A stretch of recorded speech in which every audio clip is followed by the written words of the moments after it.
Avec plaisir. Bonjour à toutes et à tous. Je chante moins bien que Stromae, donc je vais me contenter de parler. Vous avez cité effectivement cette opération. À la délégation générale langue française et aux langues de France du ministère de la Culture en France, une de nos fonctions, c'est de donner le goût, de redonner le goût de la langue française à la fois à nos concitoyens, mais également à tous les francophones et francophiles du monde. Et nous avons une idée qui est de partir pour cela de l'unité première, c'est à savoir le mot.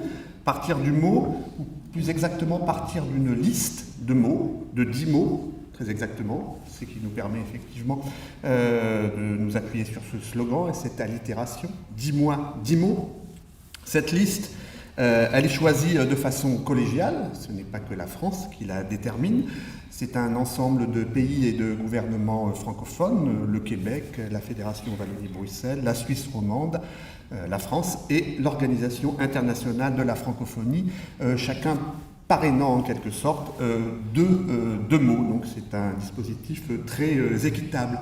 C'est une liste, disais-je, donc c'est une liste qui ne doit rien au hasard, à savoir qu'il y a toujours un fil conducteur, un thème qui relie cette liste, qui relie ces mots.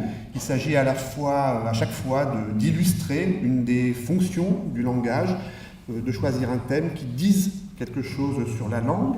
Et je vous donne peut-être ce scoop, pardonnez-moi cet anglicisme. Les prochains 10 mots auront pour thème la parole, alors l'expression orale, la parole dans toutes ses dimensions, la parole citoyenne, la parole revendicative, la parole susurrée, avec 10 mots, accent, bagou, griot, jactance, ohé, placoté. Un québéquisme qui veut dire bavarder, je crois, je ne me trompe pas, susurré, donc là une parole plus douce donnée à l'oreille, truculent, voix volubile. Donc ces 10 mots trouvent en quelque sorte leur expression la plus forte dans cette opération qui s'appelle la Semaine de la langue française et de la francophonie, donc autour de la Journée internationale de la francophonie au mois de mars.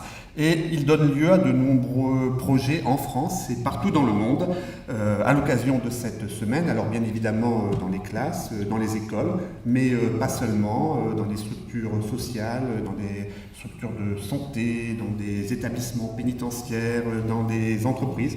Il s'agit vraiment, à travers cette opération, de donner à chacune et à chacun, quel que soit son niveau d'appropriation du français, l'occasion de témoigner de son amour ou en tout cas de son goût pour la langue française. Je vous remercie.